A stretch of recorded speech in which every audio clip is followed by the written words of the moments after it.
Hello, and welcome to AARP Indiana's third virtual event in our series called Caregiver Weeklies.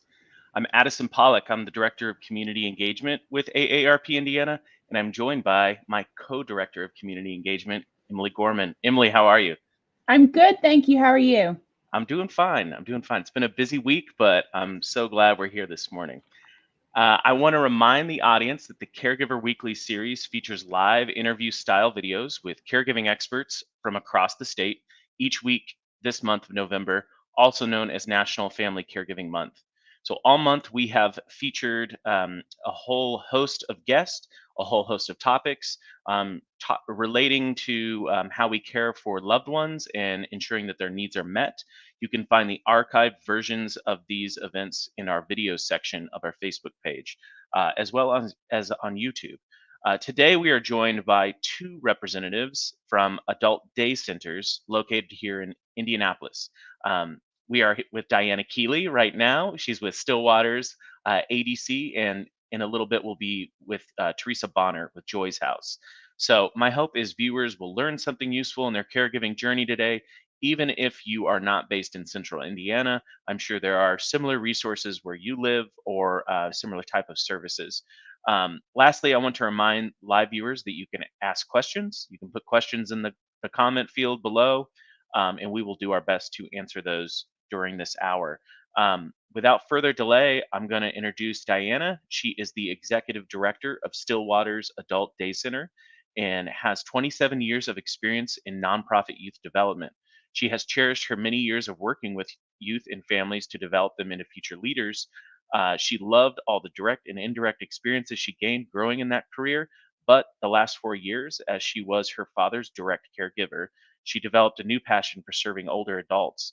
She learned and navigated a new world as being a caregiver, while along this journey, she became an advocate for others in the same place she was. So her journey with her father led her to Stillwaters as the executive director and to help families in the same situation that she was experiencing. So without further ado, Diana, how are you today? I am doing amazing. Awesome. It's a little chilly outside, but I'm Indeed.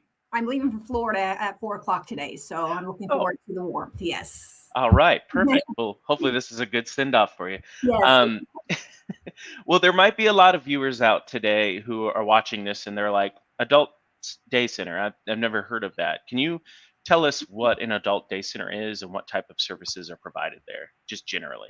No, yeah. An adult day center is a place where individuals can go during the day. So their caregiver can either take respite for themselves or work full time. For instance, I was a caregiver for my dad, and I took him to an adult day center Monday through Friday because I was a working person and I had to work, so I could take my dad there to the day center. Day centers are typically open Monday through Friday, 7 a.m. to 6 p.m.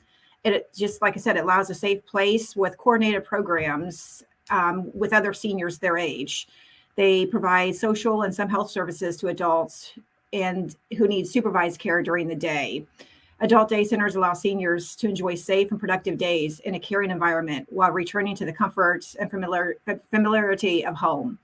As our population continues to grow, we know that day services are needed. We know that our seniors need a place that they can go that's to help with their health, their safety, their emotional resilience. It keeps seniors safe in an environment. That's amazing. For those of us who are in central Indiana, what would you say makes Stillwaters unique? What is it about your facility? Yeah, there's a couple things. The first one is that we are a 50 plus community. A lot of adult day centers are 18 plus. So you could have, once again, every person who needs a day center has different reasons they need day centers. But Stillwaters is a supervised center that allows 50 plus seniors to come together. That way, they're at the same level. They like the same music. They like the same performances. They like the same level of interaction with others. The other unique thing about Stillwaters is we are part of the Castleton United Methodist Church. Part of the church allows us to bring some of the church into Stillwaters. So we do devotion daily. We take them to a church service monthly because a lot of our seniors don't have the opportunity to go to the church because they're, at home. So we provide a church service once a month here at the center. And we also have volunteers who come in and do Bible studies with our guests if they want. We are non-denominational. So once again, if they don't choose to do Bible study, they don't choose to, participate in the church services, that's an option too. The other unique thing about Stillwaters is the other outward facing ministry the church has is the preschool program, the childcare program. So a lot of studies are showing that intergenerational programming is phenomenal for the seniors and for the kids. So we allow the kids to come to Stillwaters once a week and provide programming with both. It shows it every time the kids walk in, the seniors' eyes just light up, and they absolutely love to see the little kids come in. When Halloween, I love that. When Halloween comes around, we have trick or treating. We bring the kids over for trick or treating, Easter egg hunts. We do with the little kids. So we really try to, put both of the adults, the seniors, and the kids together. I love that. That's such a great program. That's incredible. Yeah, I was in a recent conversation with someone about that very topic and how beneficial it is. So that's wonderful to hear about it in practice. Just kind of stepping back a little bit, you did talk about how you're the executive director of the organization. Can you tell us a little bit about your role and what you do? Do you interact with family caregivers directly a lot of the times? Are you a jack of all trades? What's your role exactly? Well, in a nonprofit world, you pretty much take on everything. I have direct care staff who oversee the floor. I have a nurse, an LPN, music therapist, movement therapist, art therapist who participate in direct care with a guest daily. So I really look at the budgeting. I work on marketing, increasing the numbers at Stillwaters. I am the forefront for all the families. Once again, I navigated the system for 4 years with my dad. No one gives you a tutorial. No one tells you how to be a caregiver, and you really have to navigate it on your own. So I really try to support the families when they come in because, when a family first identifies they need help, they don't even know what help they need. So I really want to support the families, sit down with the families. I work with SACOA, their case managers, to make sure they're getting all the services they need. I put together monthly lunch and learns with the families. We also do monthly events with the families to really, build. I always say Stillwaters is a village, and I really want caregivers to have support with one another. So I really try to get the communication and try to get the families working together and always be open to communication with every family about needs they have.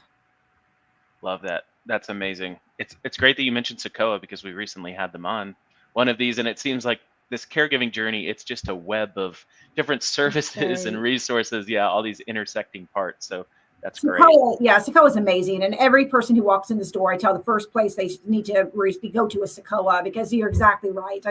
Between SACOA and if you are a veteran, to really hook up with a VA, same thing. My dad received services through SACOA and through the VA to provide home care and day center care. Great.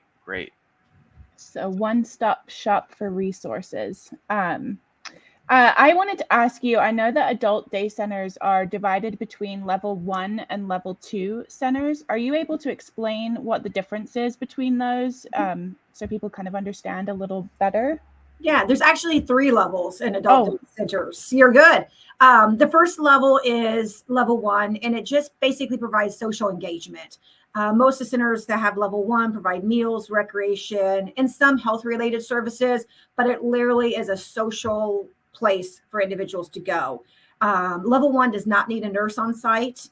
Level 2, which we are, is we provide medical and health. We provide social activities, and we also provide more intensive health and therapeutic services. So individuals who have diabetes, Parkinson's, dementia, whatnot. We have a nurse on site, an RN and an LPN on site at all times.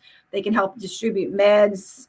And once again, they can provide necessary care on the medical side of it. The level 3, which I know that Sarah Care is a level 3. I don't know the other day centers here in Indianapolis are, but level 3 actually provides a specialized care a lot for developmental disabilities. So you'll see a lot level 3s, ages 18 and older, because, and once again, it's individuals who have phased out of the high school and need a place to go, and need a lot of supervision, a lot of care.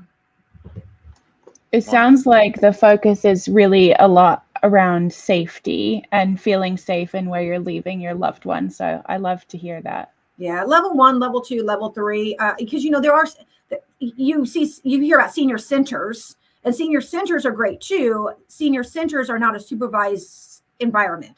So for instance, I think that the elder, there's like a stepping stool. So they initially go to senior centers, play euchre, engage with others their age, but they come and go as they want.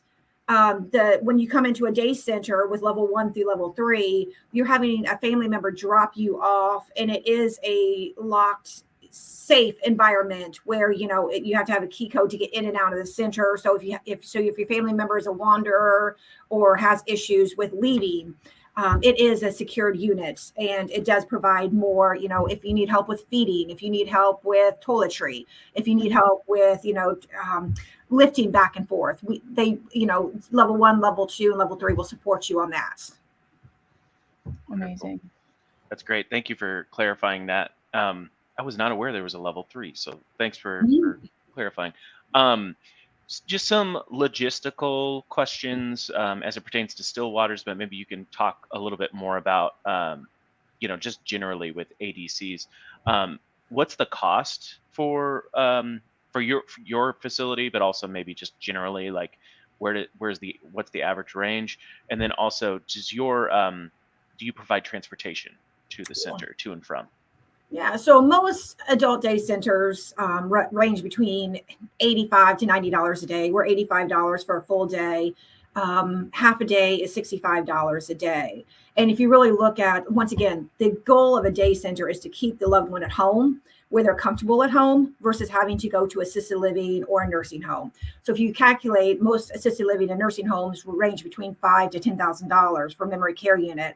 An adult day center, if you utilize the services Monday through Friday, pay the $85, you're pretty much paying between $1,800 to $2,200 a month to provide care 7 a.m. to 6 p.m. So like I said, once again, the goal of a day center is to keep them at the home versus going to a assisted living or nursing home. So a full day is $85, a half a day is $65.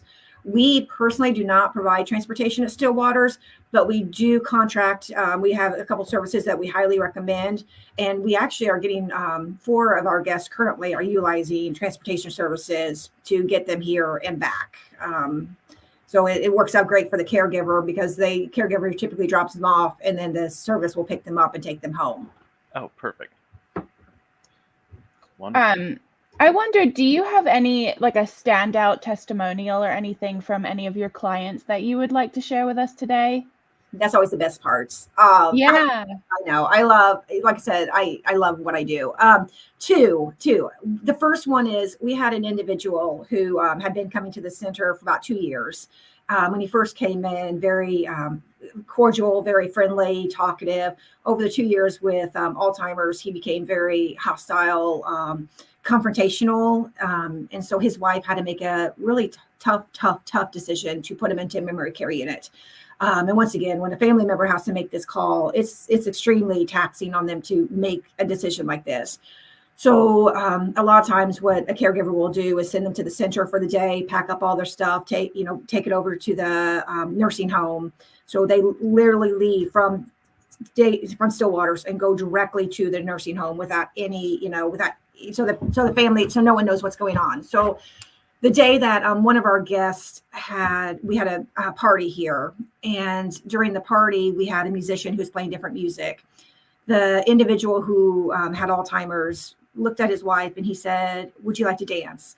And she looked at him and she said, "Yes." They got up and danced. It always makes me cry, but they got up and danced. I know, they got up and danced. And afterwards, she came out to the hallway and she's like, that is the first time in the longest time that he has shown me any affection or care. And he died 8 months later in the nursing home, but she still volunteers. She's coming back to gift wrap paper with us and all that.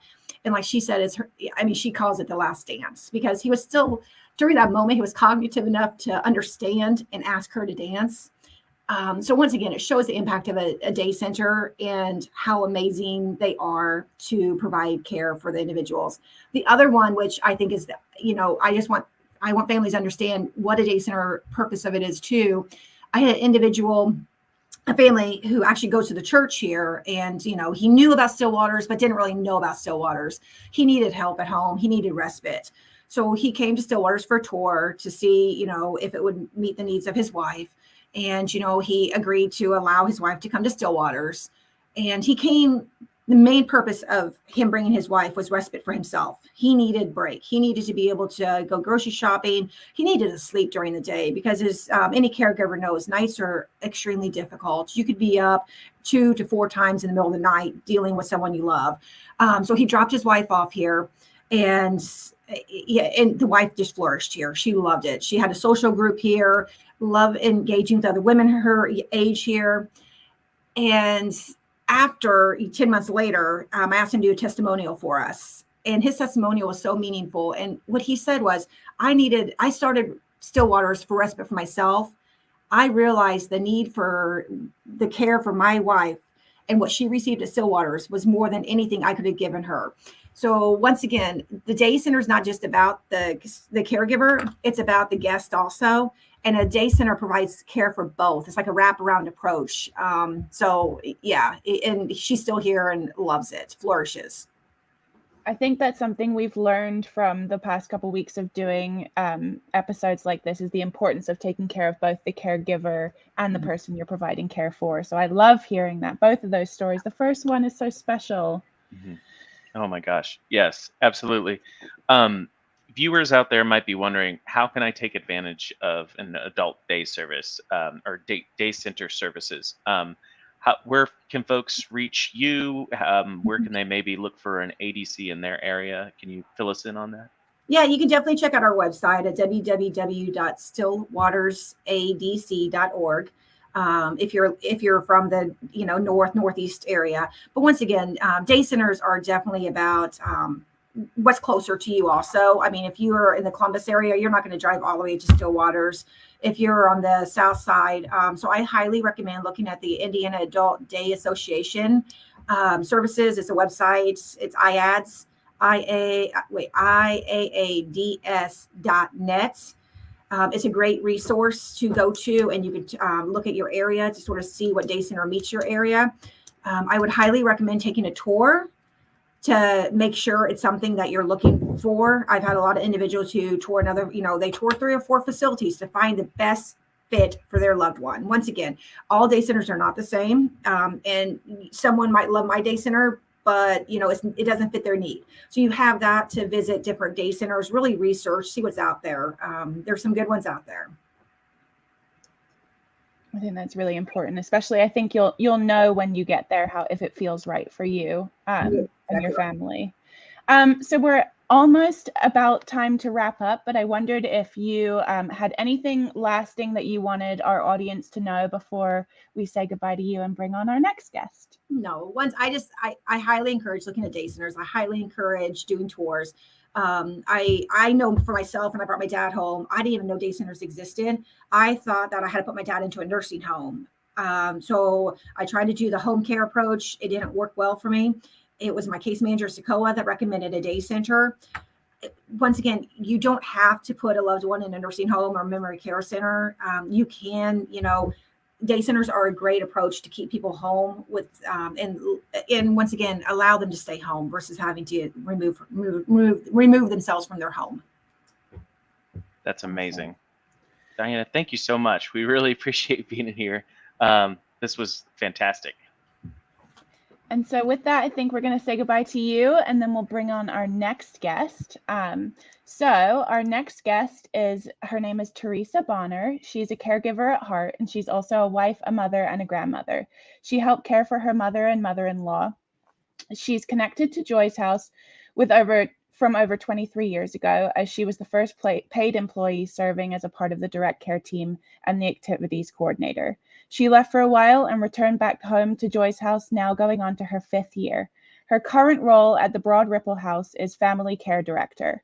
In this role, some of the responsibilities are handling the inquiries and providing tours for potential guests and caregivers, facilitating the assessments, providing scholarship information to families that need financial assistance, conducting meetings with family caregivers, and more. She also communicates with SECOA, initiating referrals on behalf of Joy's House families, and of course, all other duties as assigned. And so with that, we'll welcome on Teresa. Good morning. Hi, good morning. How are you? Good morning. I am wonderful. How are you guys doing? We're Great, both great. good. I'm glad you excellent could to be with join you. us today. I thank you for inviting me. So we just have a couple questions for you. So I'll go ahead and kick off with the first one. I Okay. wondered if you could just tell us a little bit more about your role at Joy's House and what you do there.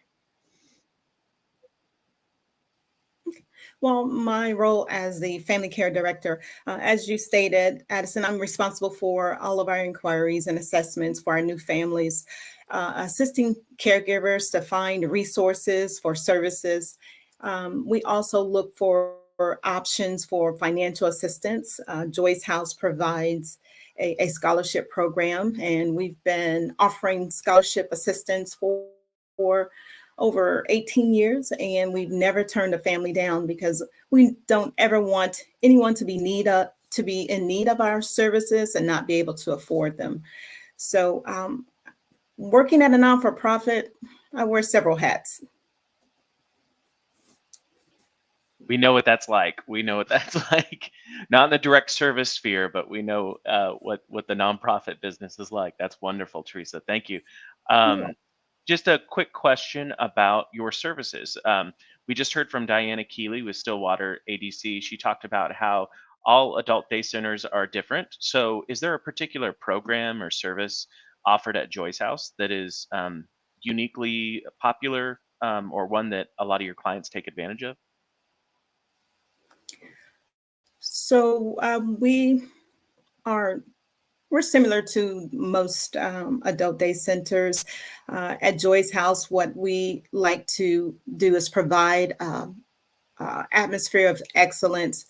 So we provide just a social environment for adults that are 18 years of age or older and that are living with some life-altering diagnoses. And what we focus on is basically person-centered activities. I think one thing that we do well is meet our guests where they are as they are. For instance, we have an individual at our house, at Joy's House, that enjoys bingo, but she's visually impaired. So what we do is she is our designated bingo caller, and she takes that role very seriously. So I think that's one thing that we do well, is just meet our guests where they are. I love it. That's amazing. Thank you for sharing that. I love that too. I wanted to ask you, does Joy's House have multiple locations that you operate out of? Yes, ma'am, we do. Actually, we have two campuses. Our main campus is actually located in Broad Ripple, 2028 Broad Ripple Avenue. That house has been around for 23 years. And our second campus is located on the south side of Indy, about 10 minutes south of downtown. It's actually on the campus of the University of Indianapolis, Castle Avenue.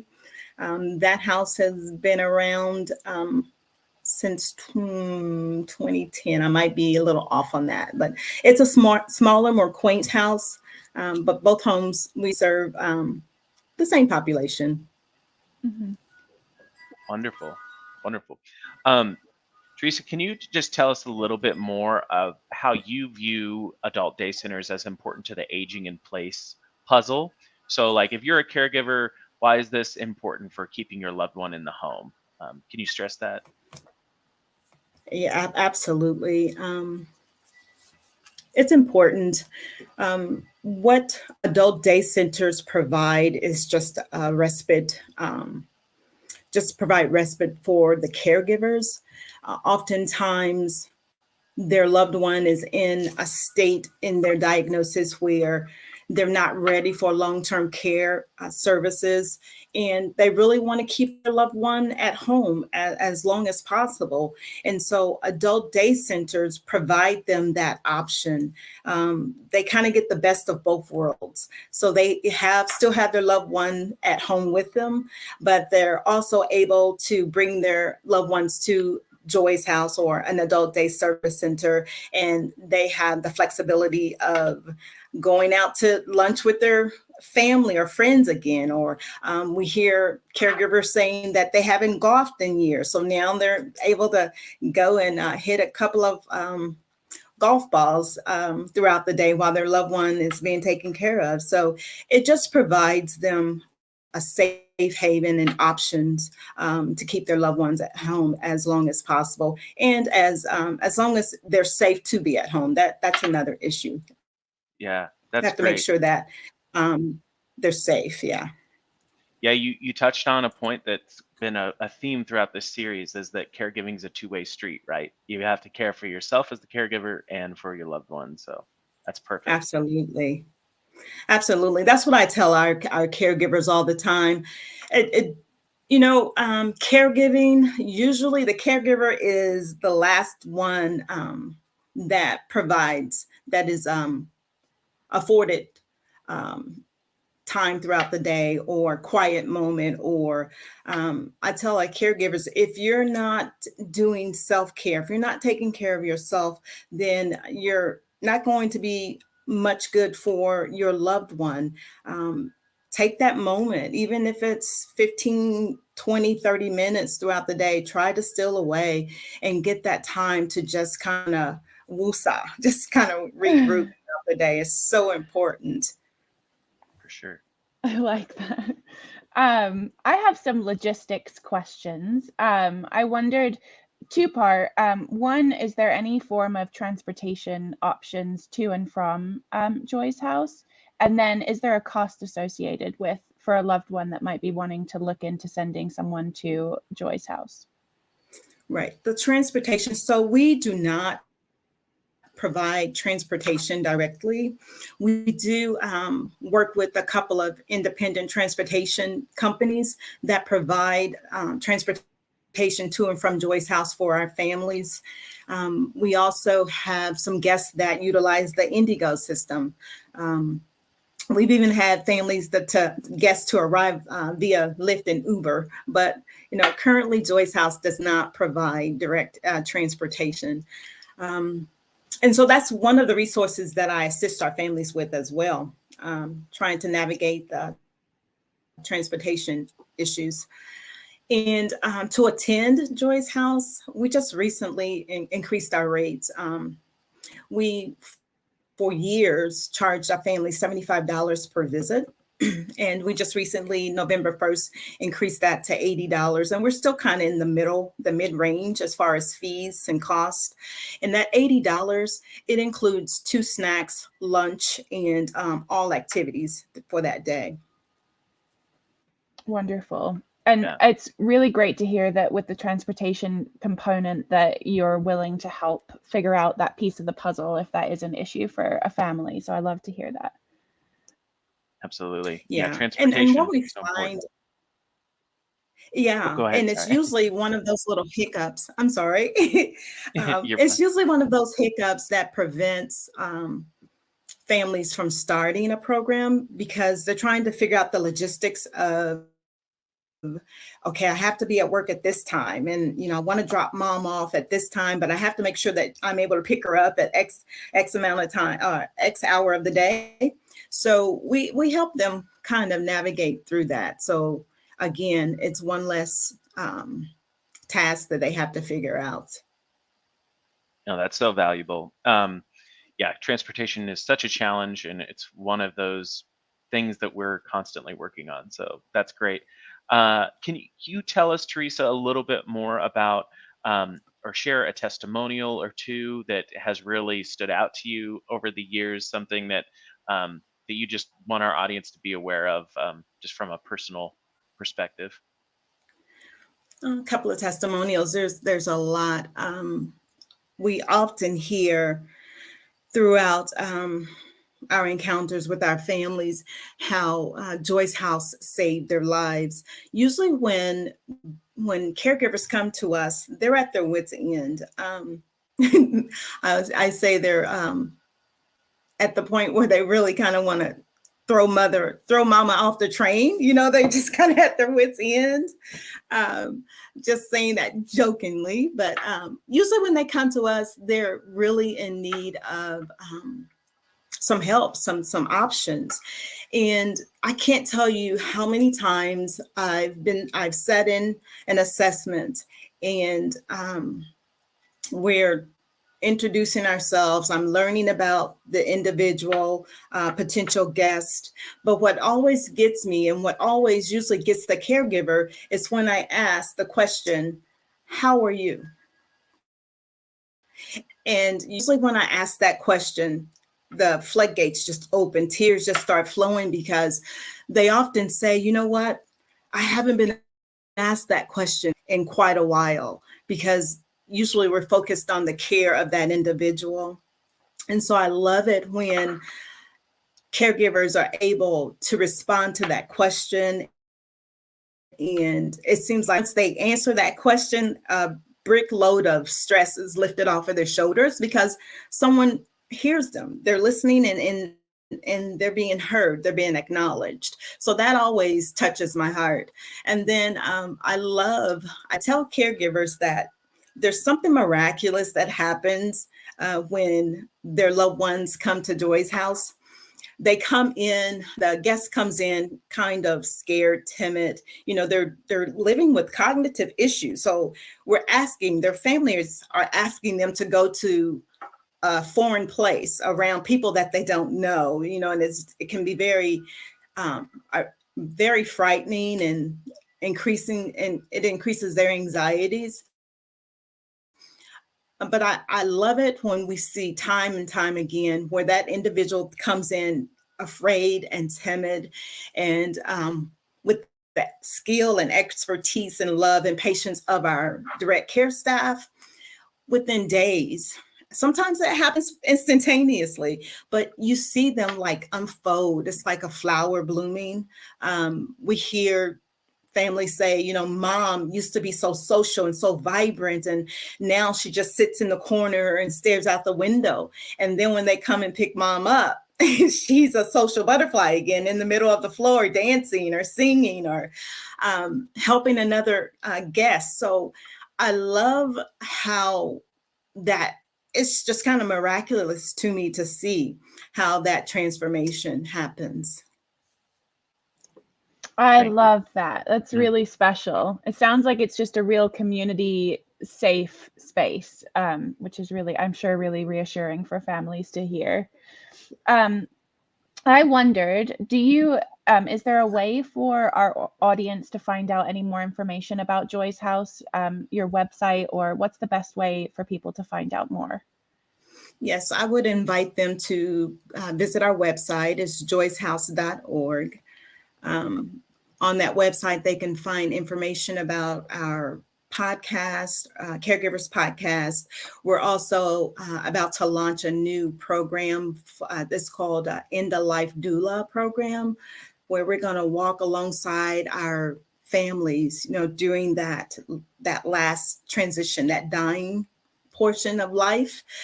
So we're about to launch the End of Life Doula program and Caregiver Way, which is a virtual resource center for caregivers. So all of that information is on our website.